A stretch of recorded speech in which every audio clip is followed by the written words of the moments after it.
Hey Raleigh, and everyone watching the Siege Major. My name is Caitlin, I'm your panel host, and this is Operation Ember Rise. Now let's get started by watching this quick video by Ubisoft News.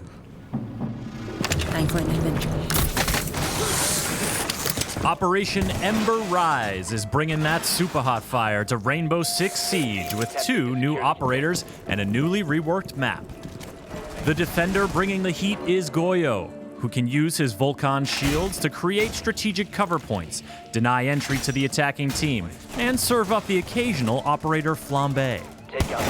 The attacker rising to the challenge is AMARU. Her Gara hook can quickly zip her up to rooftops, exterior windows, open hatches, and skylights. We've got the details you need to know about the new operators, as well as a tour of the newly reworked Canal map. First up is GOYO. This operator from Mexico's FES unit is a savvy tactician who can rapidly deploy his Vulcan shields to stymie incoming attackers. The Vulcan shield shares all the attributes of a deployable shield, including the new look and the new Snap to Doorways feature, but the Vulcan shield has a surprise. Anytime GOYO, his teammates, or even the attacking team sets off the incendiary core attached to the back of a Vulcan shield, there's a small explosion, followed by a prolonged "oh my god, it's all on fire" effect that you definitely don't want to try running through. The explosion can be triggered by damaging the core directly or destroying the shield entirely, so GOYO doesn't necessarily have to stick around and be the one to set it off. In fact, this medium speed, medium armor operator can be quite deadly while either roaming with his Vector 45 ACP or hunkering down with the TC-SG-12 shotgun. If things go bad, his shields are still a threat even after he's been killed, especially when paired with a Kapkan trap. But the threat goes both ways. While Thatcher's EMP grenades and Twitch's drone can't disable the incendiary core, and IQ can't detect it, the Vulcan shield is still a deployable shield at heart, meaning it can be destroyed, and the explosion triggered by a frag grenade. Or Ash's breaching round. You could also use Zophia's impact grenade, or Sledge's hammer. This is fine. On top of that, anyone with a clear line of sight to the incendiary core can set it off, meaning a poorly placed Vulcan shield can work against the defending team. The goal with GOYO is to leverage the power of the Vulcan shield and deny entry to enemies at critical moments, or simply buy your team some time early on.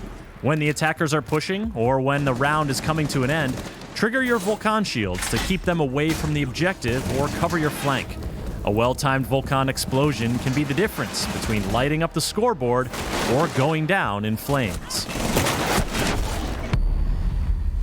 While GOYO seeks to impede the movement of his enemies, the Peruvian attacker AMARU can get around the map like no operator before. This is her Gara hook, and it lets her zip to any repellable ledge or window to quickly position herself where defenders aren't expecting her to be.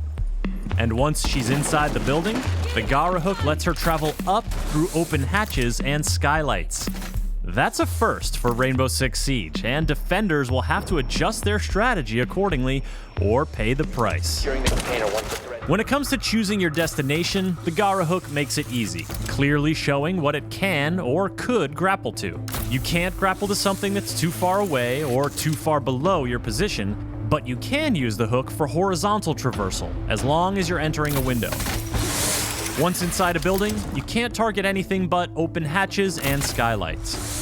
While the hook will instantly break a wooden barricade on a window, a castle barricade will prevent you from even targeting it.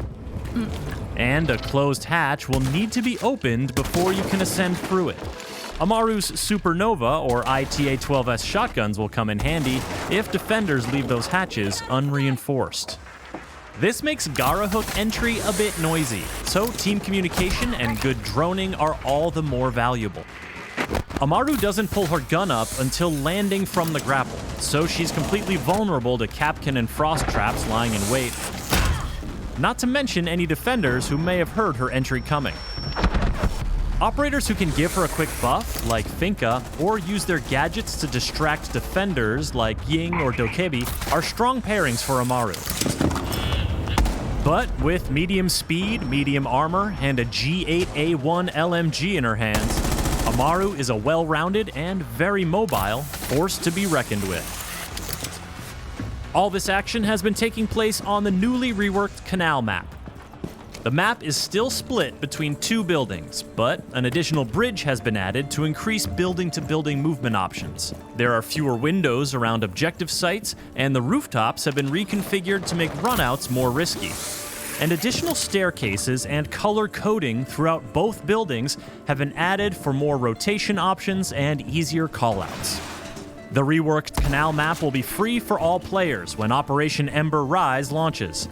The two new operators, GOYO and AMARU, will be immediately available for Year 4 pass holders, and all other players can unlock them 7 days later with Renown or R6 credits. For more on Rainbow Six Siege, subscribe to this channel and visit us at news.ubisoft.com.